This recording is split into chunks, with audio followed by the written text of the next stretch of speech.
नमस्कार, देश का सवाल में आपका स्वागत है। मैं हूं रहित राकेश टंडन, आपके साथ हाजिर हूं लेकर देश का सवाल। 5 राज्यों में विधानसभा चुनाव होने हैं। यूपी और उत्तराखंड में बीजेपी ने सत्ता में वापस लौटने की उम्मीद लगा रखी है। बीजेपी का चुनावी मुद्दा हिंदुत्व और विकास का है। हिंदुत्व बीजेपी का अहम और पहला मुद्दा है, लिहाजा किसी भी कीमत पर बीजेपी इसे लूज नहीं करना चाहती। यूपी के सीएम योगी और डिप्टी सीएम केशव प्रसाद मौर्य के हाल के बयान भी यही संकेत देते हैं। बीजेपी का कोर वोट बैंक हिंदू है। हिंदू बहुसंख्यक होते हुए भी कई धड़ों में बटा है। बीजेपी बार बार हिंदुत्व का मुद्दा छेड़कर अपने वोट बैंक को सहेज कर रखना चाहती है। उधर विकास के एजेंडे पर लगातार एक्टिव भी है। यूपी से लेकर उत्तराखंड में पीएम मोदी विकास परियोजनाओं का छड़ी लगा चुके हैं, क्योंकि बीजेपी के लिए यही दोनों मुद्दे 2024 लोकसभा चुनाव में भी अहम रहने वाले हैं। लेकिन हिंदुत्व और विकास के एजेंडे की राह पर चल रही बीजेपी के लिए सत्ता वापसी इतनी आसान भी नहीं है, क्योंकि महंगाई का पथरीला रास्ता उसके लिए रोड़ा बन सकता है। सवाल है कि क्या हिंदुत्व और विकास के एजेंडे के बीच महंगाई क्या बीजेपी की फांस बन सकती है? आखिर बीजेपी हिंदुत्व, विकास और महंगाई को कैसे साथ पाएगी? इन तमाम सवालों पर बात करेंगे अपने खास पैनलिस्ट से, लेकिन उससे पहले आपको कुछ ऐसे बयान सुनवाते हैं जो बीजेपी के हिंदुत्व और विकास के मुद्दे को पुख्ता करते हैं। उत्तर प्रदेश आज अब एक नई ऊंचाई की ओर बढ़ रहा है। चाहे वह देश के अंदर केंद्र सरकार के द्वारा लोक कल्याणकारी योजनाओं को प्रत्येक नागरिक तक बिना भेदभाव के पहुंचाने के अभियान हो, चाहे वह इंफ्रास्ट्रक्चर के माध्यम से उत्तर प्रदेश के विकास को एक नई ऊंचाई तक पहुंचाने का कार्यक्रम हो, या उत्तर प्रदेश की आस्था को एक नया पंख दे करके यहां की आस्था का सम्मान करने का कार्यक्रम हो।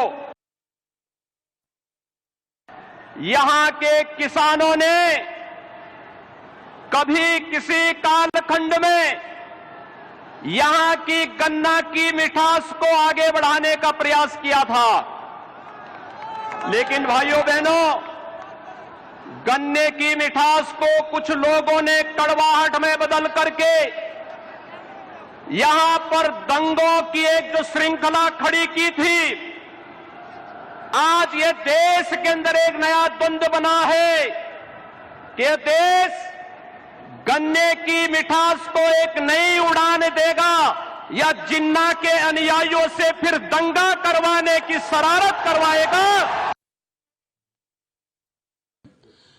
मैं स्पष्ट तौर से कहना चाहता हूं कि श्री रामलला की जन्मभूमि पर भव्य मंदिर निर्माण हो रहा है। बाबा विश्वनाथ मंदिर का भव्य कॉरिडोर बन रहा है काशी में, और मथुरा में श्री कृष्ण की जन्मभूमि पर भव्य मंदिर बने, यह हर श्री कृष्ण जी के भक्त की इच्छा है, आकांक्षा है। मैं भी उस भाव को ही प्रकट किया हूं। लेकिन मैं श्री अखिलेश यादव जी और उन विपक्षी नेताओं से पूछना चाहता हूं, बताएं क्या श्री कृष्ण जन्मभूमि पर और भगवान श्री कृष्ण का भव्य मंदिर बनने का विरोध करते हैं कि समर्थन करते हैं? विधानसभा चुनाव से पहले कितने लुंगी छाप गुंडे घूमते थे,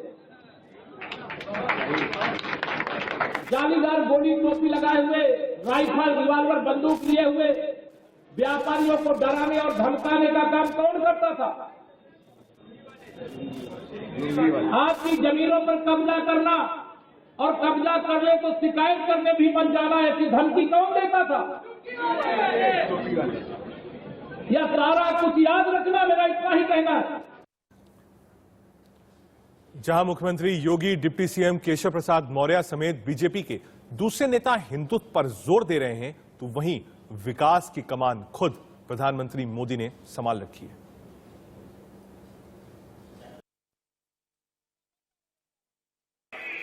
गति शक्ति की है, 2 गुनी 3 गुनी तेजी से काम करने की है।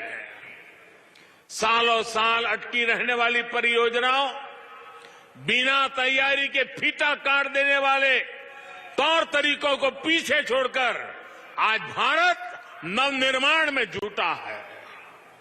21वीं सदी के इस कालखंड में भारत में कनेक्टिविटी का एक ऐसा महायज्ञ चल रहा है जो भविष्य के भारत को विकसित देशों की श्रृंखला में लाने में बहुत बड़ी भूमिका निभाएगा। विमानों के रखरखाव, रिपेयर और ऑपरेशन का भी देश का सबसे बड़ा सेंटर होगा। यहां 40 एकड़ में maintenance, repair and overhaul MRO सुविधा बनेगी, जो देश विदेश के विमानों को सर्विस देगी और सैकड़ों युवाओं को रोजगार उपलब्ध कराएगी। 5 राज्यों में चुनाव है, विकास एजेंडा है, धर्म एजेंडा है, जाति एजेंडा है, परिवारवाद एजेंडा है। आखिर एजेंडे में क्या क्या है और किस चीज पर यह चुनाव होगा, क्योंकि अब तक चुनाव डिसाइड नहीं हुआ है। कई सारी लाइंस चल रही हैं। इसको समझने के लिए एक लंबा चौड़ा पैनल हमारे साथ है। हमारे साथ आलोक शर्मा जी जुड़ रहे हैं, प्रवक्ता कांग्रेस पार्टी के। IP सिंह साहब हैं, प्रवक्ता समाजवादी पार्टी की ओर से। आलोक मेहता सर हमारे साथ हैं, एडिटोरियल डायरेक्टर। साथ ही साथ हमारे साथ राजेश चौधरी जी भी होंगे, बीजेपी को रिप्रेजेंट करेंगे। सबसे पहले आलोक सर आपके पास आऊंगा।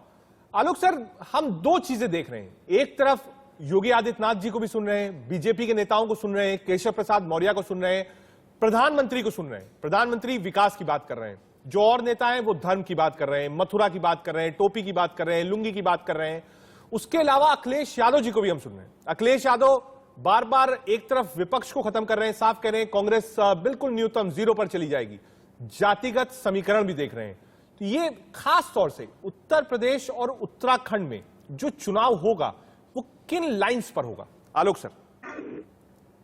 रजत जी, आपने बिल्कुल ठीक कहा। मैं समझता हूं कि शायद सिंह साहब भी सहमत होंगे, अखिलेश यादव भी चाहेंगे कि वो जो उन्होंने काम किया है, अच्छा किया बुरा किया, वो तय करे। लेकिन विकास, जो प्रधानमंत्री एक जिम्मेदार पद पर जब होते हैं, अखिलेश यादव यदि मुख्यमंत्री रहे या पार्टी के अध्यक्ष रहे, उनको विकास के मुद्दे को उठाना चाहिए। यदि वो भी जिन्ना की जब बात करते हैं तो उनका नुकसान होता है, ये हम कई बार कह चुके हैं। इसी तरह केशव प्रसाद मौर्य कहाँ से बड़े भारी वो हो गए, वो असल में उनको लग रहा है कि अगले चुनाव के बाद मैं ही मुख्यमंत्री हो जाऊं, इसलिए उन्होंने ऐसे मुद्दे उठाने शुरू कर दिए ताकि वो मोर लॉयल देन किंग दिखाई दे। ये मुझे लगता है कि वहां वो गलती कर रहे हैं। जो प्रधानमंत्री नरेंद्र मोदी जो लाइन लेते हैं, वो लाइन यदि वो नहीं लेंगे, विकास की बात नहीं करके यदि वो खाली दूसरे धार्मिक मुद्दों को या सांप्रदायिक, जिसको कहा जाता है दूसरी भाषाओं में कांग्रेस के मुद्दे कहेंगे या समाजवादी या बीएसपी सब कहते हैं, इसलिए मुझे लग रहा है कि कहीं ये नुकसान करने की कोशिश केशव प्रसाद मौर्य कर रहे हैं, या तो फिर वो बीएसपी समाजवादी या किसी की और पकड़ने वाले हो, तो मालूम नहीं, हो सकता है समाजवादी सिंह साहब बताएंगे उनको ले लेंगे कि नहीं ले लेंगे। वरना कोई भी जिम्मेदार व्यक्ति जो उप मुख्यमंत्री पद के हो, वो विकास की बात करके क्यों नहीं बात करते? हाँ, नहीं हो रही। इवन मैं कहूँगा कि मुख्यमंत्री की यदि बेहतर है कि उन्होंने जो काम किया है, ठीक है, आज ऑर्डर अच्छा किया है, तो उसका लाभ उनको मिलेगा। बातें चलती थी कि रिफ्ट बीजेपी में भी है, इंटरनल रिफ्ट है, ऐसी कई बार चीजें सामने आई, कई तस्वीरें ऐसी। ठीक है, आएंगे आलोक सर आपके पास। आलोक शर्मा जी के पास चलते हैं, प्रवक्ता कांग्रेस पार्टी। बहुत स्वागत है आलोक भाई आपका भी। आलोक जी, हम जो बयान सुनते हैं उसी से कुछ आकलन कर पाते हैं, जो ग्राउंड पर लोग होते हैं उनसे बात करते हैं, कुछ आकलन हो पाते हैं। बहुत ओपन इलेक्शन है अभी आप कहिए कि इलेक्शन यूपी का, उत्तराखंड का क्लोज्ड इलेक्शन हो जाए, ऐसा नहीं है। बहुत ओपन इलेक्शन है। अभी जनता ने अपना मूड नहीं बनाया और वक्त भी बचा है, लेकिन थोड़ा सा भ्रमित है। केशव प्रसाद मौर्य जी, योगी जी, प्रधानमंत्री जी, प्रियंका जी, अखिलेश जी, लाइन्स अगर आप देखिए तो सारी लाइन अलग अलग है, सबके एजेंडे अलग अलग हैं। चुनाव किस तरफ बढ़ रहा है आलोक जी? देखिए, मुझे लगता है कि पहला विषय जो रजत भाई आपने लिया कि अभी ओपन है इलेक्शन, ऐसा नहीं। दोनों ही राज्यों की जनता ने मन बना लिया है कि बीजेपी की सत्ता को उखाड़ कर फेंक। खासतौर पर मैं उत्तराखंड की बात करूं, मैंने बहुत गहराई से देखा है कि वहां पर पूरी तरह से आज जो हालात हैं, आप देखिएगा कि 75% से ज्यादा का बहुमत कांग्रेस पार्टी में। आप बात आती है कि विषय क्या है, एजेंडा क्या है।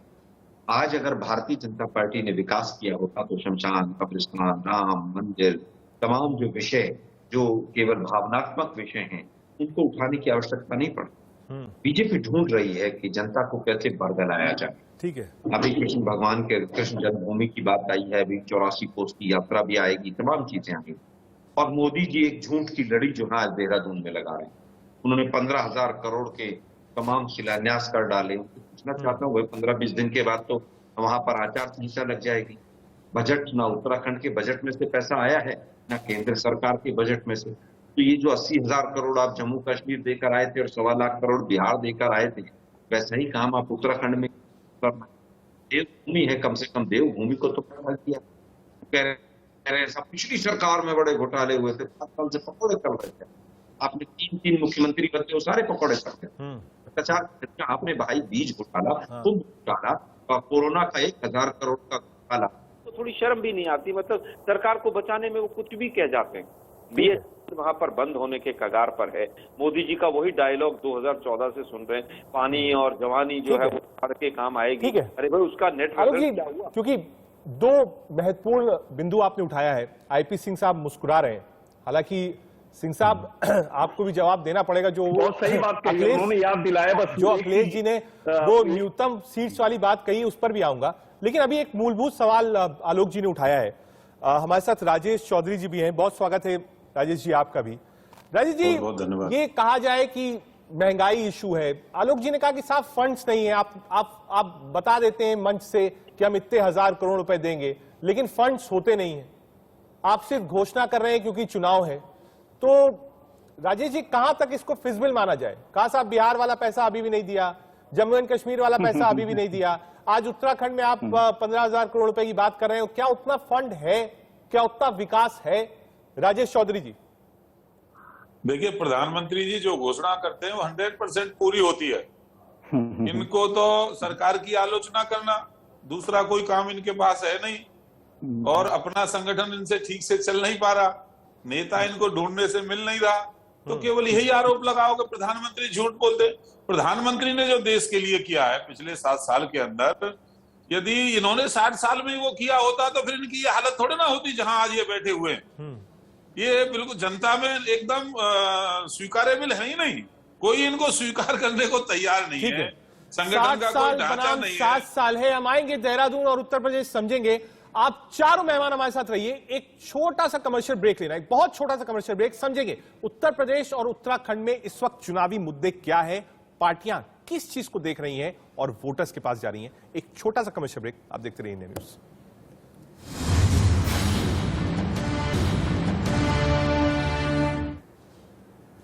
ब्रेक के बाद आपका स्वागत है। आप देख रहे हैं देश का सवाल। और ब्रेक पर जाने से पहले हमने समझने की कोशिश करी थी कि 5 राज्यों और मुख्यतः यूपी और उत्तराखंड में बड़े मुद्दे क्या हैं। धर्म है, जात है, विकास है, क्या बड़ा मुद्दा है। एक साथ कई सारे मुद्दे चल रहे हैं। चुनाव ओपन है, ऐसा मैं मानता हूं, कई पैनलिस्ट नहीं मानते। एक बार वापस अपने बड़े पैनल की ओर चलेंगे। हमारे साथ राजेश चौधरी जी हैं बीजेपी की तरफ से, आलोक मेहता सर हमारे साथ हैं, एडिटोरियल डायरेक्टर, आईपी सिंह साहब हैं, समाजवादी पार्टी को रिप्रेजेंट कर रहे हैं, और आलोक शर्मा जी हैं कांग्रेस पार्टी के प्रवक्ता। क्योंकि ब्रेक पर जाने से पहले आईपी सिंह साहब आपके पास नहीं आ पाए थे, इसलिए आपसे समझना चाहेंगे। प्राइम मिनिस्टर 2-3 चीजें कह रहे हैं। एक, विकास की बात कर रहे हैं। दूसरा, कह रहे हैं जो विपक्ष था उसने कोई काम नहीं किया, इसलिए दुगनी मेहनत से काम करना पड़ रहा है। और तीसरा, क्या विपक्ष में सिर्फ आप हैं? क्योंकि अखिलेश यादव ने साफ कहा है कि कांग्रेस को न्यूनतम सीटें मिल रही हैं। इसका जवाब आलोक जी से भी लूंगा चलकर। लेकिन सिंह साहब, चुनाव किस तरफ बढ़ रहा है? प्राइम मिनिस्टर बड़े हवाई जहाज से लैंड करते हैं हाईवे पर, विकास की बात करते हैं, हाईवे की बात करते हैं, कॉरिडोर की बात करते हैं। दूसरी तरफ बीजेपी के वो नेता भी हैं जो धर्म की बात करते हैं। आपने एक जाति समीकरण तैयार किया है। चुनाव किस पर है? द्वय आलोक जी को मैं नमस्कार करता हूं। और रजत जी, सबसे अहम बातें हैं कि जो सरकार तस्वीरें चुराकर विकास दिखा रही हो विज्ञापनों के माध्यम से, 2200 करोड़ का उसका बजट हो, उस सरकार पर और प्रधानमंत्री की बातों पर क्या कहना। अभी आलोक जी ने बहुत विस्तार से बताया कि कितना दूं, 90,000 करोड़ या 1.25 लाख करोड़, 80,000 करोड़ दूं या 90,000 करोड़। ऐसे झूठे प्रधानमंत्री को अब देश की जनता नहीं सुनना चाहती। और रही मुख्यमंत्री और उप मुख्यमंत्री तो अपना राज, धर्म और संविधान भूल गए हैं। मैं तो यही कहूंगा कि अभी उत्तर प्रदेश में आज से आज से 29 दिन और मॉडल कोड ऑफ कंडक्ट लगने को बचा है, और जिस तरह से सीएम और उप मुख्यमंत्री की सुरक्षा भाषा होती जा रही है, वो देखने वाली बात होगी कि चुनाव आते आते एक सीएम की बयानबाजी कितनी निचले स्तर तक जा सकती है। सिंह साहब देखिए, बयानबाजी 1 मिनट नहीं हुआ, अभी 1 मिनट नहीं रजत जी, 1 मिनट। अच्छा ठीक है, आप पूरा कर लीजिए। मेरी बात ताजा लीजिए, मेरी बात प्लीज मेरी बात हो जाने दीजिए। और आचार संहिता नहीं लगी, और हिंदू मुसलमान, पाकिस्तान, तालिबान, शमशान, कब्रिस्तान सब कुछ शुरू हो गया। देश की मीडिया आती और महंगाई पर सवाल करती, भ्रष्टाचार पर सवाल होते, बेरोजगारी पर सवाल होते। उत्तर प्रदेश में 30,000 करोड़ सिंचाई विभाग का घोटाला हुआ, उस पर आप चर्चा करते, या बिजली विभाग घोटाला हुआ, दूनी बिजली हो गई, बिजली नहीं आती। अगर इस पर आप सवाल करते तो शायद मीडिया के साथ साथ में आदरणीय आलोक जी, मैं आप सबसे निवेदन करना चाहता हूं कि जिस तरह से बीजेपी इंतजार करती है, और उसी तरह से आज की मीडिया इंतजार करती है कि विपक्ष का कोई भी नेता एक शब्द अपने पूरे बयान, पूरे भाषण में एक शब्द दाएं दाएं अगर गलती से ले सिंह साहब, पर राजनीति होती है। सिंह साहब, पर बम्बार्ड सिंह साहब मेरी बात सुन लीजिए। देखिए 1 मिनट क्या 1.5 मिनट दे दिया आप। देखिए जो बयान की बात है, अगर चुनाव होगा तो बयान हो गई, कुछ बयान अच्छे होंगे, कुछ बयान बुरे होंगे। हर चुनाव में बयानबाजी होती है, इसमें कोई नई चीज नहीं। आपने भी बयान दिया, आपने भी जिन्ना वाला बयान दिया, उसको लेकर कंट्रोवर्सी खूब हुई, खूब लोगों ने चर्चा करी कि साहब इस वक्त दिखाई जानी चाहिए। पूरे बयान, एक लाइन नहीं, पूरे बयान दिखा दीजिए। मैं तो कहूंगा रजत जी, आप तो बहुत अच्छे देश के पत्रकार हैं। आपने कंपैरिजन किया, कंपैरिजन को खींचा, ठीक है। राजेश चौधरी जी को बीच में लाऊंगा। राजेश जी कह रहे साहब हिंदू मुसलमान ये बयान होगा, उसके बाद टोपी की बात होगी, लुंगी की बात होगी, मंदिर की बात होगी, मथुरा की बात होगी। विकास की बात करिए ना, महंगाई की बात करिए, बेरोजगारी की बात करिए, डेवलपमेंट की बात करिए, यूपी को कैसे नंबर 1 बनाना है इसकी बात करिए। कि कहां ले जा रहे हैं आप मथुरा की तरफ? और ये सरकार अपने राजेश जी जवाब दीजिए। 14 दिन में इन्होंने गंदा भुगतान। सिंह साहब जवाब तो ले लीजिए। माफी का वादा पूरा नहीं हुआ। सिंह साहब जवाब ले लीजिए। सिंह साहब जवाब। राजेश जी बोलिए। देखिए ये हिंदू, मुस्लिम, कब्रिस्तान, हज हाउस, जिन्ना, ये किसने शुरुआत की? जिन्ना का अनुयायी कौन है? अखिलेश यादव। जो व्यक्ति सरदार पटेल की तुलना जिन्ना से कर सकता है, एक गद्दार से कर सकता है, एक देशद्रोही से कर सकता है, जिससे हर भारतवासी नफरत करता है, उससे कर सकता है। इससे ज्यादा घटिया सोच और किसकी होगी? कौन सा बयान घटिया दिया है बताइए ना। आप बोलते हो यहाँ के देश के साधु सन्यासियों को चिलमजीवी, और आरोप हम पे लगा हमारी चिलमजीवी तो है ही है। अरे वो पूरा गांजे के निशान है मुख्यमंत्री आवास पर। मुख्यमंत्री, बाहरी मुख्यमंत्री नहीं चलेगा, पहाड़ी मुख्यमंत्री उत्तर प्रदेश में नहीं चलेगा।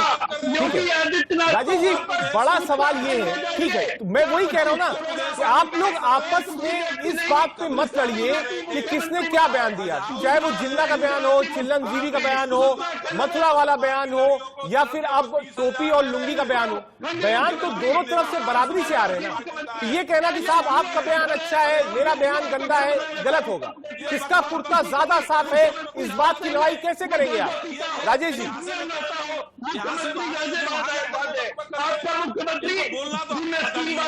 किसको बिठा दे देखो आप ला करके, जिसमें बहस करने का तरीका नहीं हो, इनको अपनी बात कहने का अपने समझ। मुझे तरीका पता है आपका तरीका पता है, तरीका पता है। उत्तराखंडी मुख्यमंत्री उत्तर प्रदेश में क्या योगी आदित्यनाथ गुजरात के मुख्यमंत्री बन सकते हैं? क्या गुजरात के मुख्यमंत्री बन सकते हैं? अगर नहीं बन सकते तो उत्तर प्रदेश के विभाजन के बाद कोई पहाड़ी मुख्यमंत्री उत्तर प्रदेश में क्यों बनाया गया? क्या उत्तर प्रदेश की जनता से भारत के प्रधानमंत्री ने पूछा था? क्या भारत के गृह मंत्री ने पूछा था कि उत्तर प्रदेश में उत्तराखंड का मुख्यमंत्री हम बनने जा रहे हैं? आपने पिछड़ों के नाम पर वोट दिया, आपने दलितों वोट के नाम पर रोक दिया, आपने विकास के नाम पर ठीक है, रोक दिया, एक बार आलोक महंगाई शर्मा जी को बीच में लाएंगे। पेट्रोल आलोक जी, आज जो प्रधानमंत्री ने कहा, ठीक है आऊंगा, राजेश जी रहिएगा, एक जवाब आप सिंह साहब 1 मिनट दीजिएगा।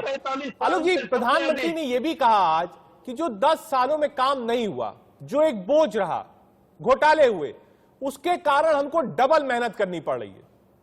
आरोप सीधे सीधे कांग्रेस पार्टी पर प्रधानमंत्री ने लगाया है कि साहब 10 साल आपने कोई काम ही नहीं किया, इसलिए आज दुगना काम करना पड़ रहा है हमको। देखिए, मुझे लगता है देश के प्रधानमंत्री थोड़ा सा भी होमवर्क अगर कर लें और यूपीए 1 और यूपीए 2 की तुलना अगर आंकड़ों में कर लें तो प्रधानमंत्री जी को इतना लंबा चौड़ा झूठ बोलने की आवश्यकता नहीं पड़ेगी। बेरोजगारी में 50 साल में हाईएस्ट, महंगाई कहां पहुंच गई पूरा देश देख रहा है। 70 साल में जो कमाया वो रेल, सड़क, उद्योग, कंपनियां सब मोदी जी बेच रहे हैं, लेकिन पहले कुछ नहीं हुआ। जो उत्तराखंड जिसमें भाषण दे रहे थे 2017 के अंदर, वहां पर 3.4 बेरोजगारी दर थी, आज 23% बेरोजगारी दर है। 700 से ज्यादा किसान जिस देश की राजधानी के बॉर्डर पर शहीद हो जाएं, चीन हमें घुसकर जिस तरह से हमारे जवानों को शहीद कर जाए, नेपाल आंख दिखाए, भुखमरी में हम 8 पॉइंट गिर के 116 देशों की सूची में 101वें नंबर पे पहुंच जाएं, 7 करोड़ लोग बेरोजगारी रेखा से नीचे चले जाएं बीपीएल से, और उसके बाद भी देश के प्रधानमंत्री बड़ी बड़ी बात करें। जिस देश में सारे पेपर जिस प्रदेश में आउट हो जाते हैं, उत्तर प्रदेश में आंध्रा का बांध दिखाकर उत्तर प्रदेश के एडवर्टाइजमेंट बनते हों, और जिस तरह से विदेशों के हवाई अड्डों को दिखाकर जेवर का हवाई अड्डा बनाया जाता हो, मुझे लगता है कि ऐसे लोगों को झूठों से लंबे चौड़े आरोप आलोक जी आपने भी रखा है। मैं एक बार कहूंगा राजेश चौधरी जी को वापस रखिए स्क्रीन पर। आलोक जी, क्योंकि आपने लंबे चौड़े आरोप लगाए हैं, राजेश जी आपने सुना है, सिंह साहब आपके पास भी आऊंगा, आलोक सर के पास भी जाना है, क्योंकि आज आरोप प्रधानमंत्री ने विपक्ष पर और खासतौर से कांग्रेस पार्टी पर लगाया, तो आलोक जी ने भी एक लंबी चौड़ी फेरिस्त दी है। राजेश जी रिप्लाई करिए। देखिए, आलोक जी की अपनी बड़ी पीड़ा है। कांग्रेसियों ने इस भारत के खून को चूसने का काम किया है। यूपीए के समय आप याद करिए देश की क्या स्थिति थी, कौन सा क्षेत्र ऐसा बचा था जहां इन्होंने घोटाला नहीं किया। यूरिया घोटाला किया, कोयला घोटाला किया, बिजली घोटाला किया, आदर्श घोटाला किया, 2G स्पेक्ट्रम घोटाला किया, रेलवे घोटाला किया। घोटालों की सरकार मिल नहीं रहा। और आप सोचिए, उत्तर प्रदेश के अंदर कांग्रेस शून्य में है, कांग्रेस शून्य में खड़ी हुई उत्तर प्रदेश के अंदर। प्रियंका वाड्रा वहां जा रही हैं, परिणाम देख लेना, आज मेरी बात नोट कर लेना, आज की तारीख परिणाम शून्य ही आना है। शून्य में कुछ भी घटाओगे, कुछ भी जोड़ोगे, परिणाम शून्य आने वाला है। आपने पिछले बार देखा 2017 में नारा दिया था यूपी के 2 लड़के और राहुल गांधी जाकर करोड़ का जो आज मोदी जी घोषणा करके आए हैं, वो कौन सी बजट से आ रहा है? और साइकिल वो केंद्र सरकार देगी, राज्य सरकार देगी, और 15 दिन के बाद जब आचार संहिता लागू हो जाए बिखर गई, पैसा खर्च कैसे होगा? पंजे के कारण से साइकिल भी बिखर गई। लफाजी करने से बात नहीं आती। देश की हुई है, जैसी मोदी जी भाषा करते हैं वैसी इनके प्रवक्ता करते हैं। 60 साल मोदी जी भी लंबी लंबी फेंकते हैं, ये भी लंबी लंबी देश की हालत खराब काम की एक बात ये बौखलाहट है बीजेपी। ठीक है राजेश जी, ठीक है आलोक जी, एक ठीक है राजेश भाई आ रहा हूँ, राजेश भाई 1 मिनट दीजिएगा, राजेश भाई 1 मिनट दीजिएगा, ठीक है राजेश भाई 1 मिनट दीजिए, 1 मिनट आईपी सिंह साहब आ रहा है। आलोक सर से एक सवाल लूंगा। आलोक सर, आपने भी इस डिबेट को सुना, हर पार्टी अपने हिसाब से चुनाव लड़ती है, हर पार्टी की अपनी आइडियोलॉजीज होती है। हालांकि राजेश भाई बात कर रहे थे उत्तराखंड की, राजेश भाई ये भी सवाल उठता है कि एक एक बार सरकार आती है, पिछली बार जो भगदड़ हमने देखी थी कांग्रेस में मची थी, इस बार राजेश भाई वही भगदड़ बीजेपी में भी है, डेली नेता कांग्रेस पार्टी ज्वाइन कर रहे हैं, उसका क्या जवाब देंगे? देखिए, जो लोग यहाँ पे आकर के भ्रष्टाचार करना चाहते थे, जिन पे कोई इनको 2 नंबर करना चाहते थे, वो असंतुष्ट है हमसे, तो जाइए। उनको तो आदत है कांग्रेस के शासन की, 5 साल और कोई बीजेपी का नेता नहीं जा रहा है। क्या होता बता दें, मतलब वो भ्रष्टाचारी थे जो 5 साल आपके साथ रहे, आपकी सरकार में रहे, भ्रष्टाचारी थे, अब वापस कांग्रेस। आलोक जी, मुझे लगता है आप ही जवाब दीजिए। आलोक जी मुस्कुराइए, आलोक जी आप मुस्कुरा रहे हैं, एक बार जवाब दे दीजिए राजेश जी की बात का। देखिए, मुझे लगता है कि वो पहले भ्रष्टाचारी थे हमारे यहाँ थे, फिर उनके यहाँ चले गए तो इन्होंने गंगा स्नान कराया, वो वॉशिंग मशीन के पाउडर में धोया, अब वो चुनाव आ गए तो फिर वापस भ्रष्टाचारी हो गए। ये भ्रष्टाचारी सबसे ज्यादा मोदी जी से लेकर और बीजेपी के चुटभैया कांग्रेस नेता से बड़ा भ्रष्टाचारी उनसे बड़ा कोई नहीं है। भ्रष्टाचारी जो कोई नहीं है। नेहरू परिवार ने ठीक है, ठीक है। आलोक सर के पास, आलोक सर, आपने भी इस डिबेट को समझा और लगातार जो बयान चल रहे हैं, चुनाव है, बयान होंगे ही, कुछ अच्छे लगेंगे, कुछ बुरे होंगे, लेकिन हाँ ठीक है, राजनीति में थोड़े बहुत दाग अच्छे होते हैं, ऐसा लोग कहते हैं। चुनाव किस तरफ जा रहा है और किन चीजों के इर्द गिर्द ये चुनाव होने वाला है, इस पर बात करेंगे।